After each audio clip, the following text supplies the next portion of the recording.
morning, and welcome to Johnson & Johnson's second quarter 2025 earnings conference call. All participants will be in listen-only mode until the question-and-answer session of the conference. This call is being recorded.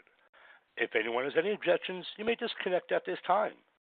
If you experience technical difficulties during the conference, you may press *0 to reach the operator. I will now turn the conference call over to Johnson & Johnson. You may begin. Hello, everyone. This is Darren Snellgrove, Vice President of Investor Relations for Johnson & Johnson. I am excited to be here today and to lead the Investor Relations team moving forward. Welcome to our 2025 second quarter review of business results and updated financial outlook. First, a few logistics. As a reminder, today's presentation and associated schedules are available on the Investor Relations section of the Johnson & Johnson website at investor.jnj.com. Please note that this presentation contains forward-looking statements regarding, among other things, the company's future operating and financial performance, market position, and business strategy. You are cautioned not to rely on these forward-looking statements, which are based on the current expectations of future events, using the information available as of the date of this recording, and are subject to certain risks and uncertainties that may cause the company's actual results to differ materially from those projected. A description of these risks, uncertainties, and other factors can be found in our SEC filings, including our 2024 Form 10-K, which is available at investor.jnj.com and on the SEC's website. Additionally, several of the products and compounds discussed today are being developed in collaboration with strategic partners or licensed from other companies. This slide acknowledges those relationships. Moving to today's agenda, Joaquin Duato, our Chairman and CEO, will discuss our business performance and key catalysts. I will then review the second quarter sales and P&L results. Joe Wolk, our CFO, will then close by sharing an overview of our cash position and guidance update for 2025. Jennifer Taubert, Executive Vice President, Worldwide Chairman, Innovative Medicine, John Reed, Executive Vice President, Innovative Medicine Research and Development, and Tim Schmid, Executive Vice President, Worldwide Chairman, MedTech, will be joining us for Q&A. To ensure we provide enough time to address your questions, we anticipate the webcast will last approximately 60 minutes. With that, I will now turn the call over to Joaquin. Thank you, Darren, and hello, everyone. I'm excited to talk about our very strong second quarter. Today's results showcase the strength of our uniquely diversified business as the only major healthcare company operating in both the MedTech and innovative medicine sectors. In the second quarter, we delivered operational sales growth of 4.6% across our business. In innovative medicine, we reported 3.8% operational sales growth, delivering more than $15 billion in quarterly sales for the first time.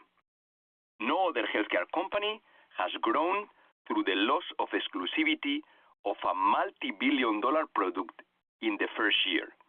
In our case, Stelara, and yet that is exactly what we are doing, and for the second quarter in a row. Our performance was driven by double-digit growth across 13 brands, including Darzalex, Carvykti, Tecvayli, and Talvey, as well as Rybrevant plus Lazcluze, Tremfya, Caplyta, and Spravato. And in MedTech, we delivered 6.1% operational sales growth, with particularly strong momentum in cardiovascular, surgery, and vision.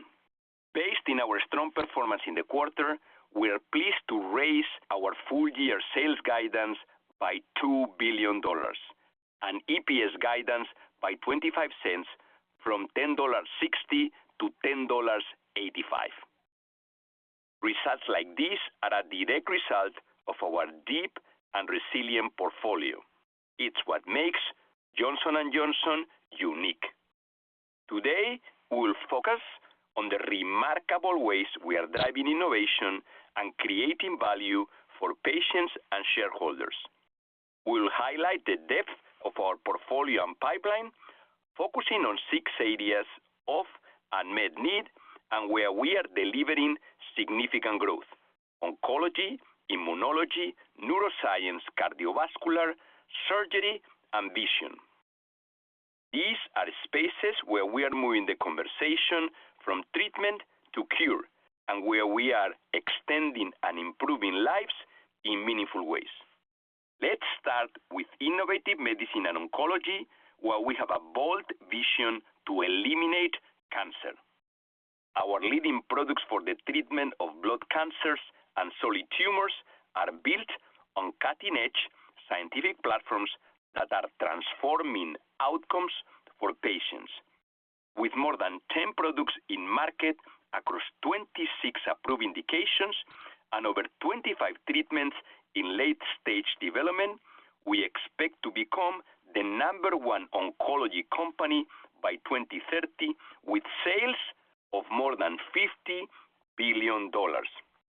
And when you look at our quarterly results in oncology, with operational sales growth of 22.3%, you can see that we are well on our way to achieving that. I'll draw your attention to 3 key areas of Q2 progress. First is multiple myeloma, where we have treatments in every line of therapy. Approximately 80% of myeloma patients today receive a Johnson & Johnson medicine at some point in their treatment journey. And in Q2, we presented several important sets of data. They include new 5-year data showing a single treatment of our CAR-T therapy, CARVYKTI, has the potential to deliver long-term remission. We also presented the first data from our investigational tri-specific antibody, which showed an unprecedented 100% overall response rate in heavily pretreated patients. With results like this, we are closer than ever to our ambition of curing multiple myeloma. Second is lung cancer, where our chemotherapy-free combination of RYBREVANT plus LAZCLUZE has a projected overall survival of at least a year over the current standard of care in frontline non-small cell lung cancer with EGFR gene mutations. Intent to prescribe continues to grow among healthcare professionals, which you can see in our strong quarterly sales. This is a life-changing advancement for patients and one we are building on with a pipeline of novel therapies. And third is bladder cancer, where we are excited to share that we have received FDA priority review for TAR-200, a first-of-its-kind drug-releasing system. We anticipate launching TAR-200 for high-risk, non-muscle invasive bladder cancer later this year, a transformational product that harnesses our unique expertise in both innovative medicine and MedTech. We expect TAR-200 to generate at least $5 billion in annual peak year sales. In immunology, we have a 25-year legacy of redefining the standard of care, and we are just getting started. With 6 products in market across 14 approved indications and many treatments in late-stage development, we are expanding treatment options for patients and restoring health for millions of people around the world. From REMICADE and SIMPONI to STELARA and TREMFYA, and now exploring targeted oral peptides and future combinations, the growth potential of our immunology portfolio and pipeline continues to be significant. For immunology, I will draw your attention to 2 key areas of Q2 progress. First is TREMFYA, which has recently expanded into inflammatory bowel disease. TREMFYA grew 30% in the quarter. With strong uptake in Crohn's disease and ulcerative colitis, we expect it to generate at least $10 billion annually in peak year sales. We also made important progress in our pipeline in Q2 and expect to file icotrokinra with the FDA in the third quarter as the first targeted oral peptide to selectively block the IL-23 receptor with similar efficacy to a biologic. As a once-a-day pill, this molecule has the potential to set a new standard in the treatment of plaque psoriasis, and we look forward to sharing more in the coming months. In neuroscience, we are building on a 70-year legacy and expect to be the #1 company by the end of the decade. We are pushing boundaries in diseases like schizophrenia, depression, and Alzheimer's, which together affect 1 in 8 people worldwide. In Q2, Spravato grew 53%, delivering sustained double-digit growth and demonstrating the power of this medicine for patients living with difficult-to-treat depression. We also completed the acquisition of Intra-Cellular Therapies this quarter. Intra-Cellular's Caplyta is approved to treat adults with schizophrenia and bipolar depression, and we are excited about the anticipated major depressive disorder approval later this year. With the addition of Caplyta, we now have 5 neuroscience products in market across 6 approved indications and 8 treatments in late-stage development. Caplyta adds to Johnson & Johnson's robust lineup of therapies with $5 billion plus potential in peak year sales and further solidifies sales growth above analyst expectations through the rest of the decade. Turning to MedTech, and in cardiovascular specifically, we are leaders in heart recovery, circulatory restoration, and electrophysiology. Cardiovascular has some of the largest unmet needs in healthcare and is one of the fastest growing spaces in MedTech. In Q2, we delivered over 22% operational sales growth over the quarter, driven by new product performance in Abiomed, Shockwave, and strength in mapping in electrophysiology. Today, we're a leader in 4 of the largest and highest growth MedTech segments within cardiovascular intervention, impacting more than 1 million patients each year.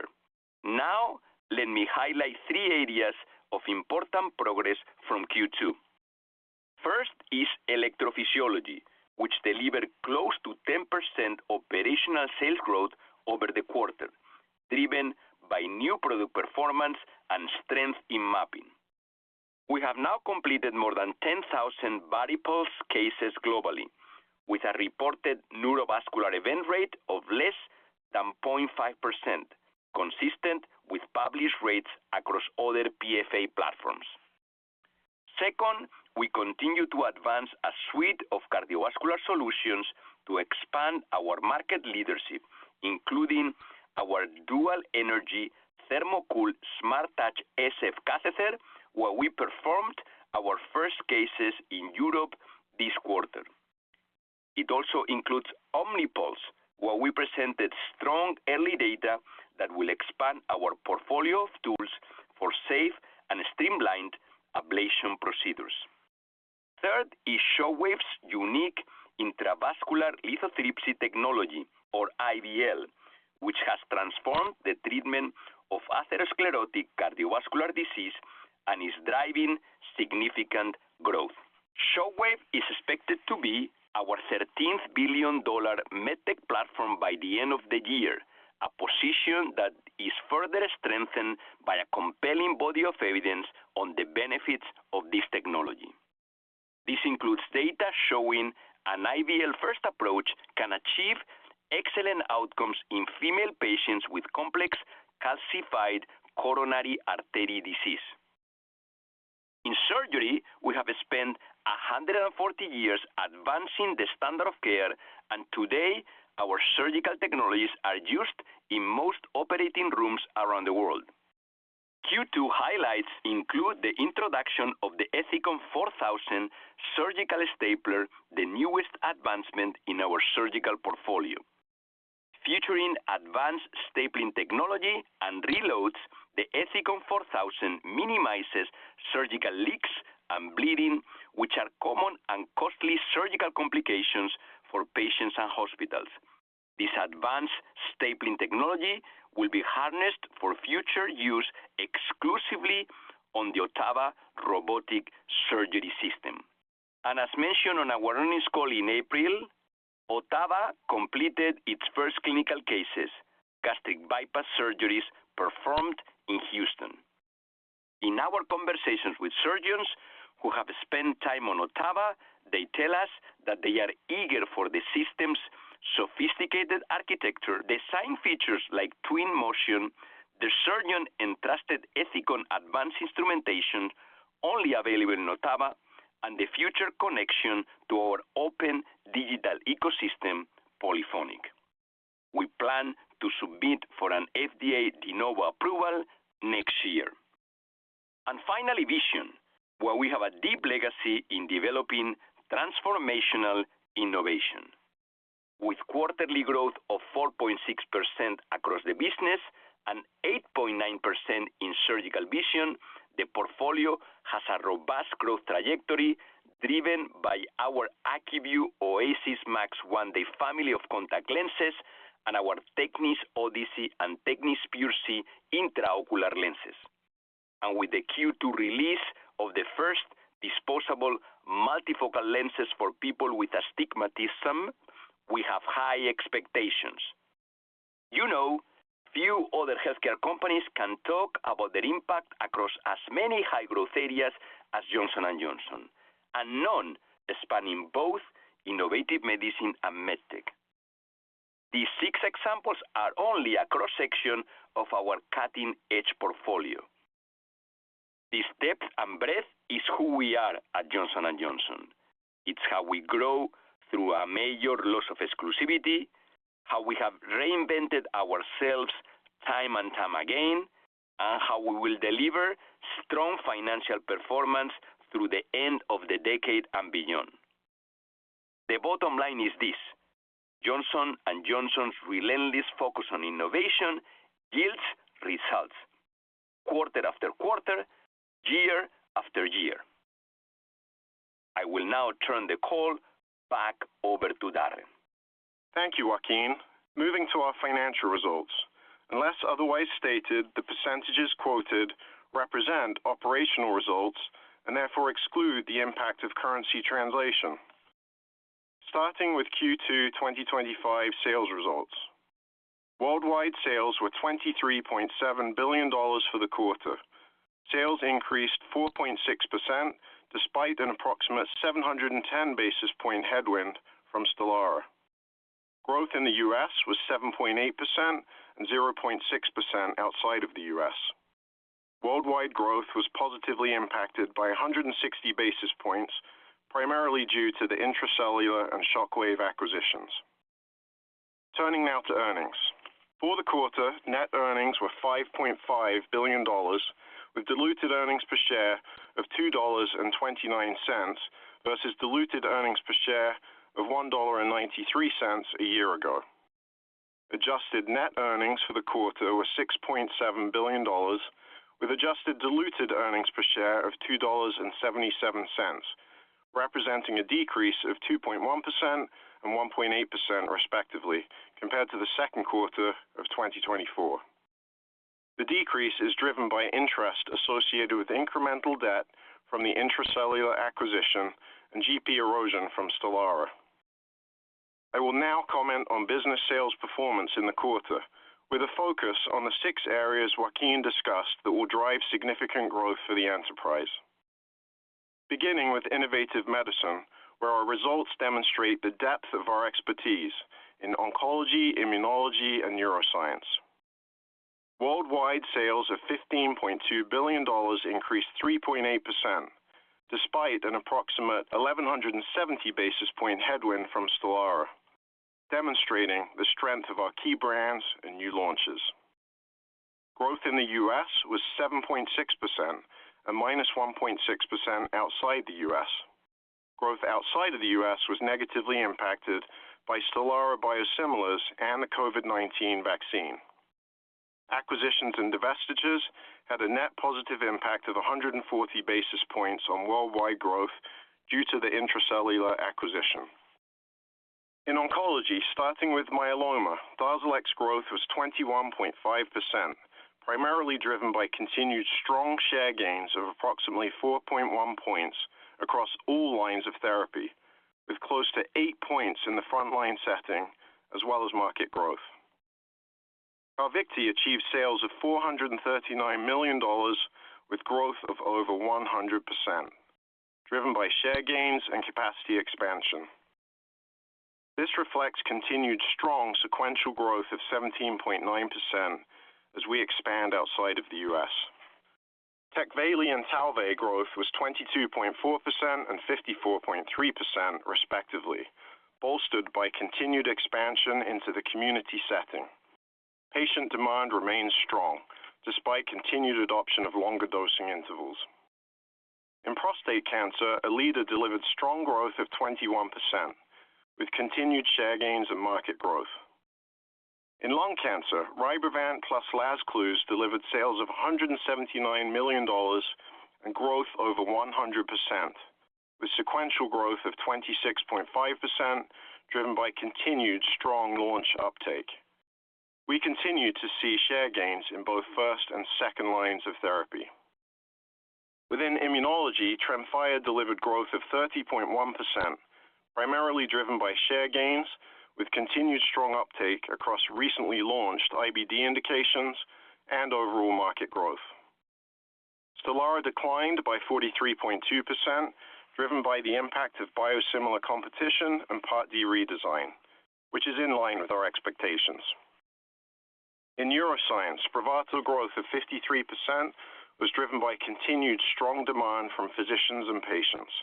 Long-acting injectables declined by 6.3% due to the impact of Part D redesign and unfavorable patient mix. I'll now turn your attention to MedTech.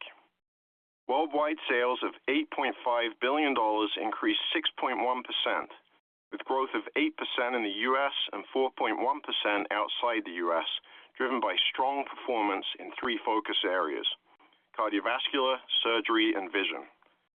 Acquisitions and divestitures had a net positive impact of 200 basis points on worldwide growth, primarily due to Shockwave.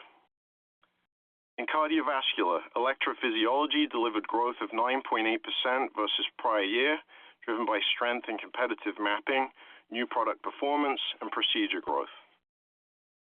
Abiomed delivered growth of 16.9%, with continued strong adoption of Impella technology, and Shockwave delivered strong double-digit growth with the recent introduction of the Javelin and E8 catheters. As a reminder, the acquisition benefit of Shockwave was lapped at the end of May. Surgery grew 1.8%, despite divestitures negatively impacting results by approximately 60 basis points. Performance was primarily driven by technology penetration in wound closure and the strength of the portfolio in biosurgery. Growth was partially offset by competitive pressures in energy and the negative impact of China VBP across the portfolio. In vision, contact lenses and other ocular products grew 2.9%, driven by strategic price actions and strong performance in the AccuView Oasis One-Day family of contact lenses, including the recent launch of Oasis Max One-Day Multifocal for astigmatism. Surgical vision growth of 8.9% continues to be driven by strong performance in Tecnis Odyssey, PureSee, and Eyehance. The orthopedics business declined by 1.6%, driven by competitive pressures, the transformation program, and China VBP. Now turning to our consolidated statement of earnings for the second quarter of 2025. I'd like to highlight a few noteworthy items that have changed compared to the same quarter a year ago. Cost of products sold deleveraged by 150 basis points, driven by product mix and amortization related to the intracellular acquisition in innovative medicine, as well as MedTech, macroeconomic factors, and VBP in China. Selling, marketing, and administrative expenses improved 50 basis points, driven by corporate expense rationalization, partially offset by increased investment in recent acquisitions. Research and development expenses leveraged by 50 basis points, primarily driven by portfolio rationalization and expense phasing in MedTech.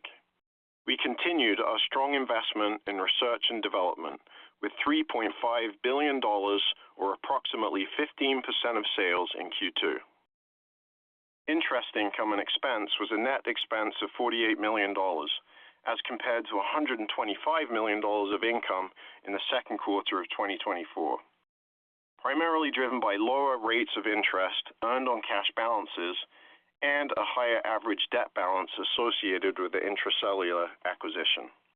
Other income and expense was a net expense of $0.1 billion, compared to an expense of $0.7 billion in the prior year, primarily driven by lower talc litigation expense in 2025 and the $0.4 billion loss on the sale of the retained stake in Kenvue shares recorded in 2024. Regarding taxes in the quarter, our effective tax rate was 14.7%, compared to 18.5% in the same period last year. I encourage you to review our upcoming 10-Q for details on the changes in taxes. Lastly, I'll direct your attention to the box section of the slide, where we have also provided the company's income before tax, net earnings, and earnings per share, adjusted to exclude the impact of intangible amortization expense and special items. Now let's look at adjusted income before tax by segment for the quarter. In support of our efforts to increase financial transparency, you will again find GAAP to non-GAAP reconciliations by segment in the supplemental schedules of our press release. Innovative Medicine margin declined from 44.6% to 42.7%, primarily driven by negative mix in cost of products sold related to Stelara. MedTech margin declined from 25.7% to 22.2%, driven by macroeconomic factors in cost of products sold, as well as other income. This concludes the sales and earnings portion of the call, and I will now turn the call over to Joe. Thank you, Darren, and glad to see your first earnings call is off to a good start. I look forward to you leveraging your recent experience leading the Innovative Medicine Finance team to benefit Johnson & Johnson's Investor Relations function. Hello, everyone. Thank you for joining us today. As already highlighted, we delivered a very strong second quarter, exceeding expectations on both the top and bottom line. While our currently marketed products and platforms drove this quarter's performance, the progress across our pipeline in the first half of the year heightens our conviction to achieve, and I'd be willing to bet likely beat, the upper end of the growth targets we conveyed at our 2023 Enterprise Business Review. As previously mentioned by Joaquin and Darren, the Innovative Medicine business continues to grow through Stelara's loss of exclusivity, driven by our in-market portfolio. We continue to advance our pipeline, attaining significant clinical and regulatory milestones that will help drive sustained and accelerating growth through the back half of the decade. In MedTech, while we still have work to do, we saw improvement over first quarter results, driven by strong performance in the cardiovascular portfolio, surgical vision, and wound closure in surgery. We remain focused on higher growth markets, enhancing competitiveness to gain market share, and executing against our transformation initiatives to improve margins. Let's get into some of the financial commentary, starting with our cash position. Free cash flow through the first half of 2025 exceeded $6 billion, which accounts for elevated tax payments related to the final annual TCJA toll tax payment when compared to the first half of 2024. We ended the second quarter with $19 billion of cash and marketable securities and $51 billion of debt, for a net debt position of $32 billion. These figures include the debt raised for the $14.5 billion Intra-Cellular acquisition, which closed on April 2nd. Regarding talc litigation, we expect the Daubert hearing to commence this fall and look forward to the court re-examining the junk science the mass tort plaintiffs bar has funded to promote baseless talc claims against Johnson & Johnson. Turning to our full year guidance for 2025, Driven by the strength of our first half performance, we are increasing our operational sales guidance for the full year by approximately $900 million. We are now expecting operational sales growth for the full year to be in the range of 4.5% to 5%, with a midpoint of $92.9 billion or 4.8%, representing a full point better when compared to prior guidance. Excluding the impact from acquisitions and divestitures, our adjusted operational sales growth is now expected to be in the range of 3.2% to 3.7% compared to 2024. As you know, we don't speculate on future currency movements, and last quarter, we utilized the euro spot rate relative to the US dollar of 1.11. The US dollar has weakened across all major currencies since April. Last week, the euro spot rate relative to the US dollar was 1.17. We estimate an incremental positive foreign currency impact of $1.1 billion versus previous guidance. As such, we now expect reported sales growth between 5.1% to 5.6%, with a midpoint of $93.4 billion or 5.4%. Currently, our guidance does not include the impact of the most favored nation concepts. With respect to MFN, we share the administration's goal that American patients should pay less by addressing the real drivers of higher U.S. costs, including middlemen driving up prices and foreign markets not paying their fair share. Turning to other notable items on the P&L. At the beginning of the year, we guided to an approximate 300 basis points improvement in operating margin. Despite what you may have calculated on a year-to-date basis, we remain confident and reiterate our operating margin guide for the full year. This is due to efficiency programs designed for margin improvement, as well as non-recurring one-time IP R&D charges that occurred in the second half of 2024. This expected improvement also takes into consideration the dilution from the Intra-Cellular transaction, as well as what we know today about the impact of tariffs on our business. During our first quarter conference call, we anticipated an impact from tariffs in 2025 to be approximately $400 million. Based on the current tariff landscape, we now anticipate the impact to be approximately $200 million, exclusively related to our MedTech business. We will look to reinvest the differential to continue to accelerate our pipeline and further power the launch of our new products, those on the market with new indications and those with near-term anticipated approvals. We continue to monitor what the future year's impact could be from tariffs on our business. For net interest expense, we now project between $0 and $100 million, an improvement from the previous guidance, primarily driven by higher interest earned on cash balances. Our effective tax rate is now expected to be in the range of 17% to 17.5% for the full year, with the increase largely due to an adjustment to the company's global tax reserves. We are pleased that the One Big Beautiful Bill Act provides certainty for our previously announced $55 billion commitment to invest here in the United States.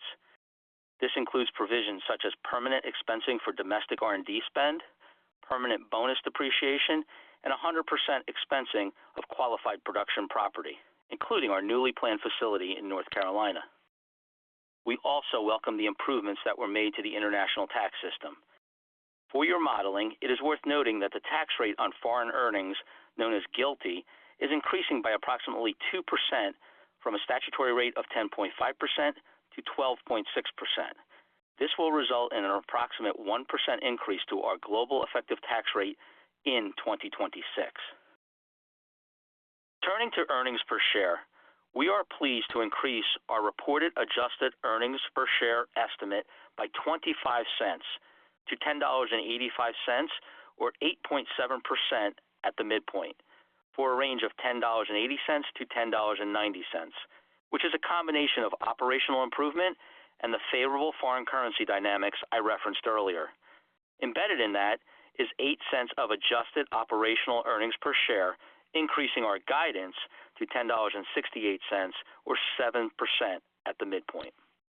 I'll now provide some qualitative considerations on phasing for your models. We continue to expect both Innovative Medicine and MedTech operational sales growth to be higher in the second half of the year versus the first half.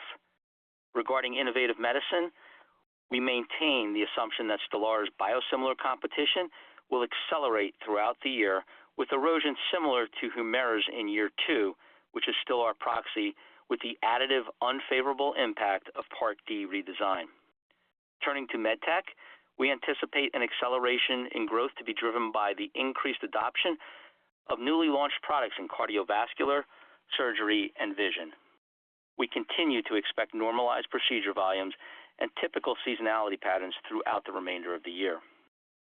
Beyond our financial commitments and what Joaquin has already referenced, we are excited for the expected pipeline progress in the remainder of 2025.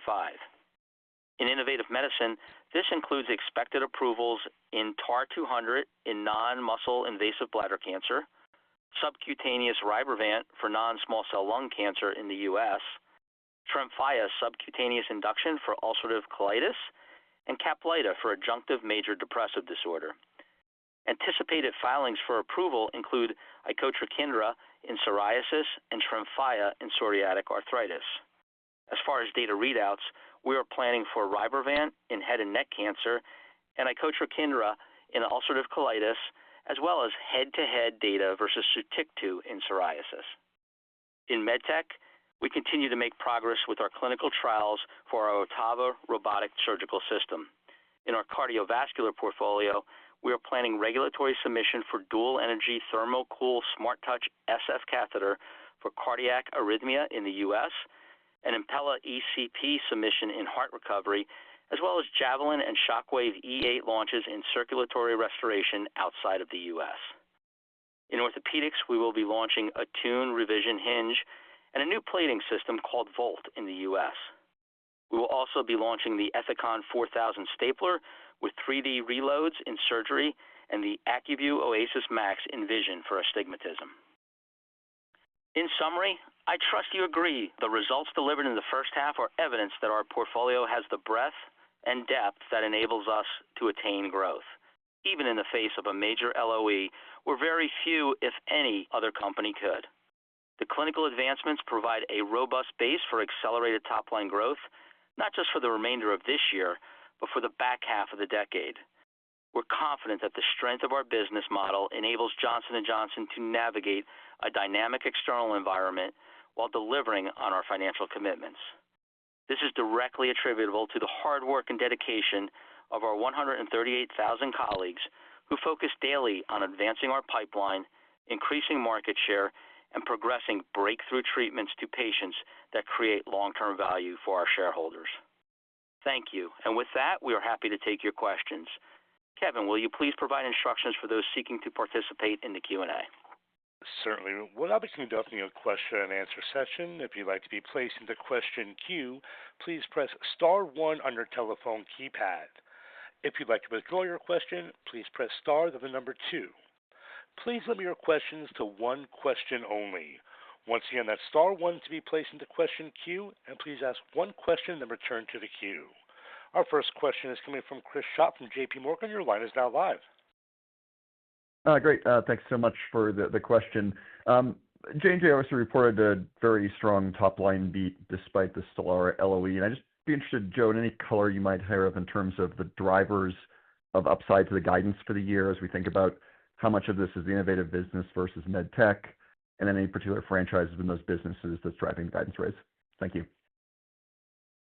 Yeah, good morning, Chris, and thank you very much for the question. I would say it's both are contributing in terms of the strong performance, and in fact, I would say this is a great opportunity for Jennifer and Tim to address some of the strength that we saw in our second quarter results. As you saw, and credit to Jennifer and her team, achieving the first $15 billion quarter despite $1.2 billion of year-on-year erosion in the quarter from Stelara. I don't think any other company can do that. And then Tim, a notable improvement from what we reported in Q1 that gives us a lot of enthusiasm for the balance of this year, where we as you heard in my earlier comments, we expect both businesses to actually continue that momentum and grow better in the second half than the first half. But why don't I turn over to Jennifer and Tim to give you some insights from their perspective? Thanks so much, Joe, and good morning, everybody. And Joe, you stole my thunder on the over $15 billion in our first $15 billion quarter. Importantly, if you take a look at the 90% of our business that is not Stelara, we actually had extraordinarily robust growth, 15.5% growth, really demonstrating the strength across our portfolio. We had 13 brands that were growing double digits, and as we take a look at those, they are the vast majority of those are not only our growth drivers for today and tomorrow, but are also key growth drivers out through the end of the decade. So a few of the notable drivers there. So first, in oncology, Darzalex continues to perform very well. Carvykti performed well. Erleada, and we're really pleased with the launch uptakes thus far on Rybrevant plus Lazcluze in non-small cell lung cancer. In immunology, Tremfya is off to a great start in ulcerative colitis and also Crohn's disease. And across neuroscience, both Spravato and Caplyta both had really, really strong performance for the quarter. So as I mentioned, 13 brands with double-digit growth. I won't go into all of those, but really, really strong across the base of our business. And we're really excited throughout the rest of this year because we've got a number of additional catalysts that are coming through with additional approvals and such. Tim? Thank you, Jennifer. And Chris, to your question, I mean, for MedTech, we were happy with our Q2 operational growth of 6.1%. This is a 4.4% sequential improvement over the first quarter. I think you know the primary contributors, certainly cardiovascular, 22% growth. We are by far and away now one of the largest and certainly the fastest growing MedTech company in cardiovascular, not only on the back of the success of the Abiomed and Shockwave acquisitions, but also the tremendous improvements you saw in our electrophysiology business, which, by the way, has a $5 billion base. And so tremendous performances there. We also saw great results in vision, primarily driven both by contact lenses as well as almost double-digit growth in surgical vision, and then continued solid growth in surgery, especially on the back of our performance in wound closure and biosurgery. Both of those businesses, multi-billion-dollar businesses, by the way, growing close to 7%. As we look to the back half, what gives us confidence in continued acceleration is a couple of things. Firstly, it's important to remember that Q1 and Q2 had difficult prior year competitors. But more importantly, what gives us confidence is the further acceleration as we continue to shift our portfolio into higher growth markets and really bring truly differentiated innovation to market. In cardiovascular, that will continue with Abiomed, which continues to add to our portfolio. But more importantly, the evidence base around the benefits of Impella continues to impress, both with the Danger Shock study and the recent ACC and AH guidelines supporting Impella use in patients with cardiogenic shock. Shockwave, 2 new products this launch, E8 as well as Javelin, which will further drive our performance specifically in the peripheral space. And then with EP, you're going to see continued performance of Varipulse, and we'll add to that with the addition of the dual energy STSF catheter in the European Union. In vision, this is a true turnaround story. We're seeing tremendous results, especially with our Technis and PureC IOLs. And just to put that in context, in the U.S., we had our second consecutive quarter of double-digit growth, growing 13%. And then in the back half of the year, you'll also see the launch of the AccuView Oasis Max one-day multifocal for astigmatism. I know there's a lot there. Well, this is the world's first and only daily disposable lens for people with both astigmatism and presbyopia. Surgery, we continue to see performance. We expect continued performance on the back of Surgiflow, Ethesia, and Stratafix.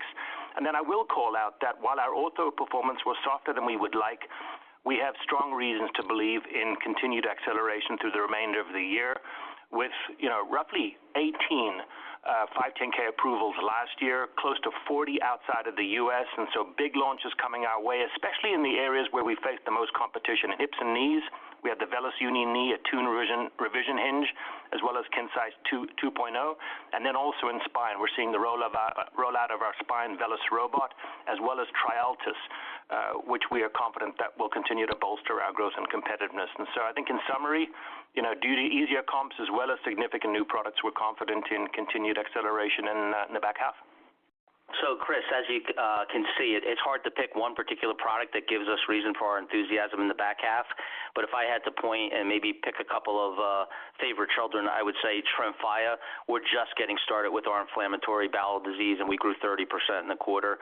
Those indications will provide further growth. As a reminder, Stelara had 70% of their prescriptions within IBD. Looking forward to getting the subcutaneous administration approval for lung cancer with Rybrevant and Lazcluze. And then on the MedTech side, I think the really shining star, well, maybe not the highest number, is the EP energy that we have going forward, either maintaining or recapturing that market leadership position, as well as expected improvement in our contact lens business. You saw about 3% growth this quarter with the launch of one-day AccuView Oasis Max that treats presbyopia and astigmatism. We think there's even higher growth ahead on the horizon. Great. Thanks, Chris, for the question. And Kevin, next question, please. Certainly. Our next question is coming from Terence Flynn from Morgan Stanley. Your line is now live. Great. Thanks so much for taking the question. You mentioned oncology target of $50 billion by end of the decade. Looks like that's well above consensus. Just wondering if you could point us to the largest deltas that you see there. I know you've talked about TAR 200 in the past, but maybe any other areas. And then on Rybrevant sub-Q, can you just confirm that you've responded to the CRL and what the target review date would be for that approval? Thank you. Thanks. Hi, it's Jennifer again. We feel really confident in that $50 billion target for our oncology business. It's really based on the strength across the base of our business. You can take a look at multiple myeloma with Darzalex and a lot of continued growth opportunity. Carvykti, also a $5 billion plus brand. We've got Tecvayli and Talvey. We might come to it later, a trispecific that we've started outlining and presenting data on. So multiple myeloma, we anticipate to continue to be a stronghold. We've got a really nice franchise in prostate cancer right now with Erleada that is growing very well. You mentioned TAR 200. That is probably the asset that has the biggest disconnect between our internal forecasts and what the street expects. We're really excited for this product and to be launching it in the second half of the year with the ability to truly transform the treatment for non-muscle invasive bladder cancer. There has not been much innovation there in a very, very, very long time, and we think we're going to bring new hope. The data that we've presented there looks fabulous. We've really designed this product by urologists for urologists to seamlessly fit into routine clinical practice, and we really think that we've got a winner there. And if just take a look, I think we see, if you take a look at 2028 consensus, we actually see our numbers at least 3 times higher. So that's a big disconnect. And then, again, this is oncology. There's a lot to talk about last on Rybrevant plus Lazcluze. So quick update, the launch is going very well. As a reminder, Rybrevant plus Lazcluze is the first and only regimen that provides really clinically meaningful overall survival to patients greater than probably 12 months versus osimertinib. If you think about, new patients, newly diagnosed patients, they want to live longer, and they do not want to be using, chemo in a first-line setting. And so we think we've really got the winning combination and are poised to become the new standard of care in that frontline lung cancer, EGFR mutated lung cancer. And so this is another one of our $5 billion plus assets. In terms of the launch, while we're still early in it, as Joaquin had noted, the intent to prescribe has grown consistently, and we're now the #1 regimen that providers are claiming that they intend to prescribe for those frontline patients. We've done a great job of penetrating. We're already in nearly 100% of our high priority accounts. And if we take a look really across the lines of therapy, 1 out of every 4 patients across those lines of therapy is now being initiated on a Rybrevant plus Lazcluze combination. So making really nice progress here. So key to that continued growth is the sub-Q dosage, and so we have responded to the agency. This was not anything where the agency required any further clinical studies or clinical data. This was a manufacturing-related question or two. So we've responded, and we're looking forward to the second half and hopefully getting approval on that. Terrence, John Reed here. If I could build just a little bit on Jennifer. We've had really great momentum in the oncology pipeline. In the last 18 months, last year and a half, I think we've had 8 what we would call proof of concept readouts that then gave us the confidence to now move into late-stage pivotal studies across the portfolio. Since you asked about Rybrevant, I would also remind you that we're in advanced studies now for colorectal cancer, which will be a huge opportunity for patients and for our portfolio. We're now moving into head and neck squamous cell carcinoma with really exciting data there in our early development program. On the bladder cancer side, of course, TAR-200 is the star of the portfolio now, but right on its heels is TAR-210 with a targeted therapy where we've seen complete responses north of 90%. So that is an entire platform for us, and we'll be putting other payloads in those devices in the future. And then in myeloma, we've got a tri-specific now coming, Romantomig. We're never satisfied with the status quo, building on tech and tau. And in that, at the recommended phase 2 dose for patients who had never seen a BCMA or a GPRC5D, 100% overall response rate. So we really see a great opportunity there to continue to elevate the standard of care of myeloma. And then finally, in prostate cancer, we have great momentum across our pipeline. Most recently reporting, for example, an exciting bispecific T-cell engager, pasritamig, that we think has enormous potential to really transform the practice of medicine in prostate. So the momentum across oncology is very robust.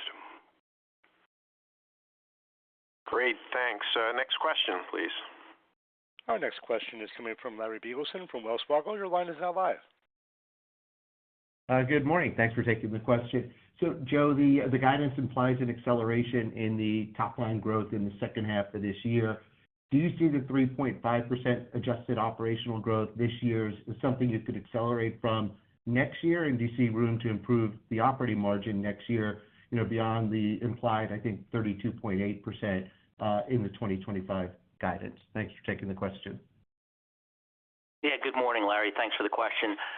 In terms of overall sales guidance, we're obviously not going to provide that today, but I think when you look at these quarterly results and the momentum that we have with our inline brands receiving new indications, that certainly, and then you complement that with what Jennifer, John, and Tim have outlined in terms of new product introductions, we certainly see 26 being better than 25 in terms of the growth rate based on what we know today.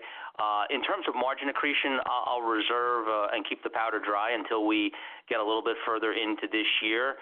We still have some of the effects of Part D redesign that is impacting margins this year. We'll have to see how tariffs play out. The raise of 25 cents per share in the outlook incorporates $200 million of costs for this year, but there's an accounting function, and I don't want to get too wonky here in that some of that gets hung up on the balance sheet. So I'd like to see a little bit more things come into view before we really comment on margins, but we certainly appreciate and live by the principle that you have come to know us for, and that's growing our bottom line consistent, if not better than our top line. Thanks, Larry, for the question. And Kevin, next question, please. Certainly. Next question is coming from Asad Haider from Goldman Sachs. Your line is now live. Great. Thanks for taking the questions, and congrats on very solid performance in the quarter. Maybe just going back to the external environment, double-click a little bit more on your comments on pharma tariffs specifically, given this announcement last night from the president that we're going to see something by the end of the month that's going to start off with a low tariff rate and give companies a year to build. So what do you make of this announcement, and do you have sufficient capacity today to manufacture for the U.S. market in the U.S.? And how flexible is your manufacturing supply chain in the U.S. as it relates to adjusting for any tariff impact in 2026? Thank you. Thank you for the question. This is Joaquin. It's hard to know what is going to happen ultimately with tariffs, but what we do know for sure is that the tax policies that just passed are already creating American jobs and driving innovation. Are these very policies that just passed are the ones that have enabled our commitment to invest $55 billion in the U.S. in the next 4 years. And our goal is to be able to manufacture in the U.S. all the medicines that are consumed in the U.S. at the completion of that plan, and we are on our way of being able to do that. Great, thanks. Next question, please. Thank you. Next question is coming from Shagun Singh from RBC Capital Markets. Your line is now live. Well, great. Thank you so much. So just 2 product questions on the MedTech side. On Ottava, it looks like you pushed out the submission timeline to 2026. Can you just elaborate on what's going on there? And then on your EP strategy, you did talk about low neuro rates, but I was just wondering if you could share some feedback that you're getting from doctors around appetite for adoption of VARIPULSE. Just what are you hearing? Thank you. Well, thank you, Shagun. And just to clarify, we haven't pushed out our timelines at all.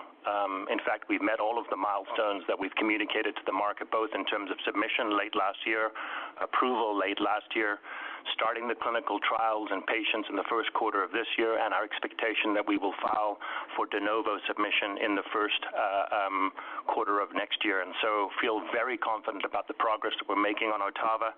I think you know clearly why we feel that we have strong differentiation in that program, both on the robot itself as well as our digital environment, and we'll continue to provide updates as that comes to fruition. I would like to touch a little on EP, and I appreciate you asking that question, because when we look at our performance in the second quarter, clearly that was a major contributor. And it wasn't just the EP, it was the 22% that we enjoyed across the cardiovascular portfolio, which is a combination of the performance, by the way, double-digit growth in both Abiomed and Shockwave, ahead of our deal model expectations, and improved performance in electrophysiology. And I have to say, Shagun, that given that we created the EP category, for us this one is very personal. And while I know that several analysts were quick to write us off earlier this year, we continue to remain very confident in our ability to retain our global market leadership position over the long term. And that growth you saw in the second quarter, 10%. Keep in mind, that's of a $5 billion base, and that represented a sequential growth of over 9% versus Q1 and acceleration within the quarter. And to your question, what drove this? It really was the continued adoption of VARIPULSE as we expanded in all commercial regions. We also started first cases in new markets like China, which is a major market for us, and Australia, and the feedback from physicians has been phenomenal. We've now surpassed 10,000 cases globally with a reported neurovascular event rate of below 0.5. This is well below what we observed in the Admire IDE trial and consistent with published rates across other competitive PFA platforms. We're also further optimizing the catheter based on real-world evidence and partnership with clinicians. In fact, we recently received FDA approval for an IFU update to incorporate an optimized flow rate, which further advances the product's performance. We're also evaluating new ways for VARIPULSE to maximize ablation efficiencies and potentially widen its therapeutic window. I will say, and I'll say it very bluntly, we are confident that we have a highly competitive catheter in VARIPULSE. It provides excellent safety and precision. It's efficient with only 4 ablations per vein and a smooth learning curve, even for first-time users. And it's also important to mention that VARIPULSE accommodates competitive advantages like the only approved zero fluoro solution and deep sedation workflows, which we know are a major benefit to hospitals and patients. And as we look beyond VARIPULSE, we are bringing to market a comprehensive portfolio of next-generation PFA catheters to address a broad range of workflows and patient needs. I think you know already that we received EU approval for our dual-energy STSF catheter, the first catheter to offer both PFA and RF technology. And we're also working on an OmniPulse large-tip focal catheter and announced positive trials in the month of April. I do think it's also worth reinforcing that our strength, as we've said from the very beginning, is not just down to ablation catheters, but rather the breadth of our portfolio and the end-to-end solutions we provide to our electrophysiology customers. It's our entrenched footprint and installed base of 5,000 CARDO systems, which is widely recognized as the benchmark in mapping software.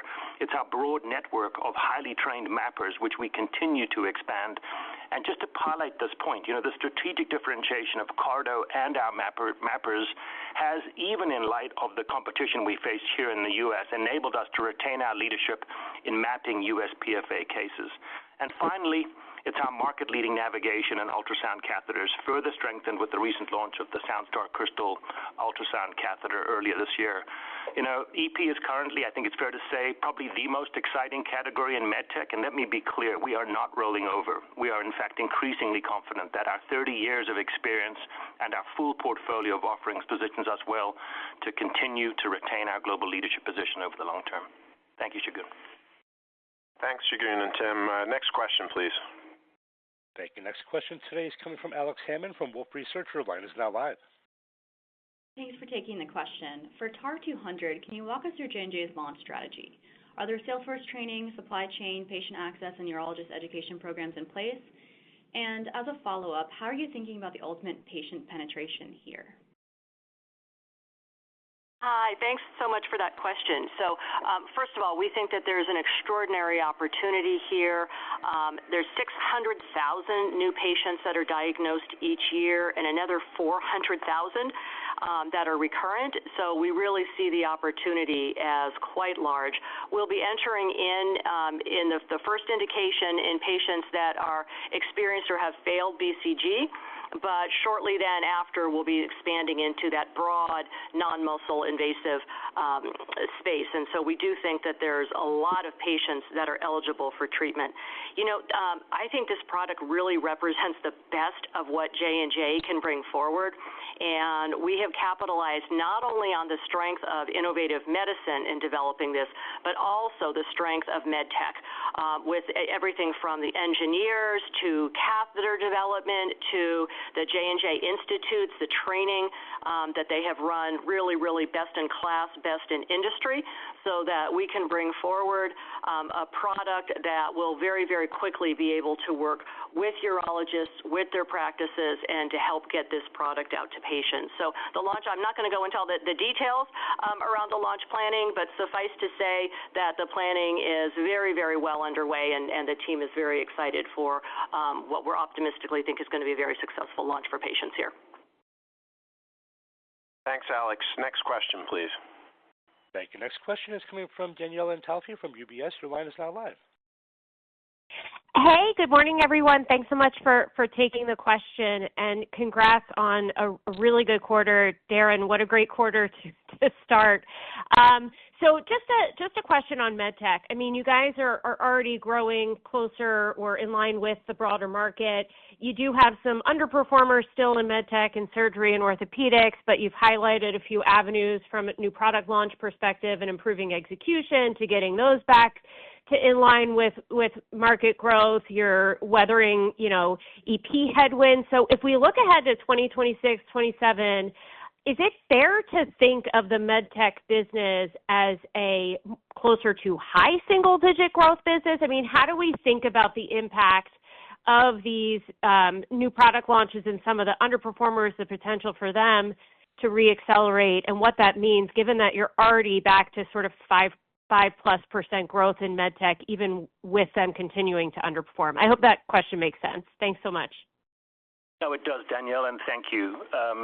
There's firstly a couple drivers that we're very confident will continue to perform extremely well and accelerate as we look to the next few years. Certainly our performance in cardiovascular, as I mentioned, the 22% growth in the second quarter, we believe that's going to be a constant growth driver. Surgery, while you pointed out, has been, I'd say an underperformer relative to some of our new entrants in that space. We are very confident that we're going to build on our leadership position both in open and laparoscopic surgery with the launch of Ottava, which is on the horizon. I'd say the two biggest growth drivers for MedTech going forward will be cardiovascular and our surgery business, especially as we enter the robotic space. We believe that our vision business will continue to be a mid-single-digit to high-digit single-digit performer. And then we continue, as I mentioned earlier, to look at how we continue to improve improve our performance in our orthopedics and getting that up to in-market performance.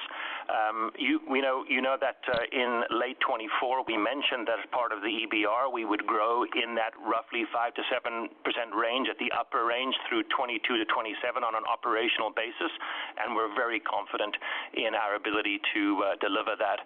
I wouldn't want to speculate beyond that at this point in time. Thank you, Danielle. Thanks, Danielle. We have time for one last question. Thank you. Our final question today is coming from Vamil Divan from Guggenheim Securities. Your line is now live. Great. Thanks for getting in my question. And again, congrats on the quarter and the performance. So I just had one pipeline question on the innovative medicine side, and that's on your co-antibody therapy 4804.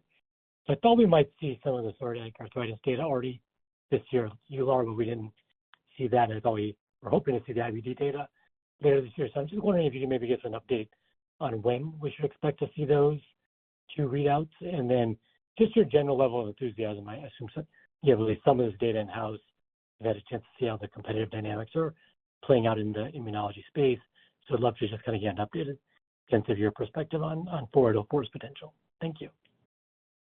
Yeah, John Reed here. Maybe I'll start and then others can supplement. But the 4804 studies, these are phase 2Bs, one in Crohn's disease and other colitis, will be reading out sometime middle of this year. So it's nearing the time when the data may become available.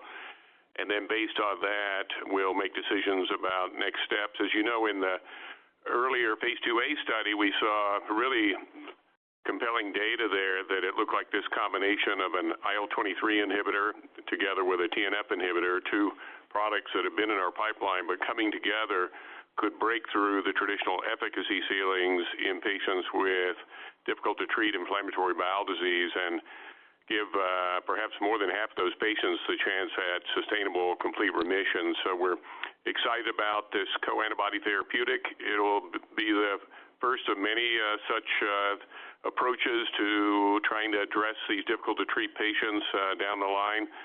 And so we're excited to be in a leadership role there, the first company to really begin this kind of foray of looking at going beyond monotherapies to dual therapies to address this really complex patients. I would say while I'm on that, though, I'm super excited about our icotrokinra, the oral targeted peptide inhibitor of the IL-23 receptor, which did achieve a compelling proof of concept in ulcerative colitis. We'll be showing those data later this year at a medical meeting. We have begun gearing up now to do a broad phase 3 campaign in both UC and Crohn's disease based on those compelling data, and we think we're on the cusp of being able to offer the convenience of a once-a-day pill together with efficacy on par with the best of the biologics and with a pristine safety profile. So a lot of momentum in immunology across multiple indications, but IBD in particular. Thanks, Vamil, and thanks to everyone for your questions and your interest in J&J. I'll now turn the call over to Joaquin for some closing remarks. Thank you for joining the call today. Our Q2 results reflect the depth and strength of our uniquely diversified business, and as you heard, we expect elevated growth in the second half of the year. We have a lot to look forward over the next 6 months, with game-changing approvals and submissions anticipated in areas like lung and bladder cancer, major depressive disorder, psoriasis, surgery, and cardiovascular. These milestones will extend and improve lives in transformative ways and deliver significant value to patients and shareholders. Thank you for your continued interest in Johnson & Johnson, and enjoy the rest of the day. Thank you. This concludes today's Johnson & Johnson second quarter 2025 earnings conference call. You may now disconnect.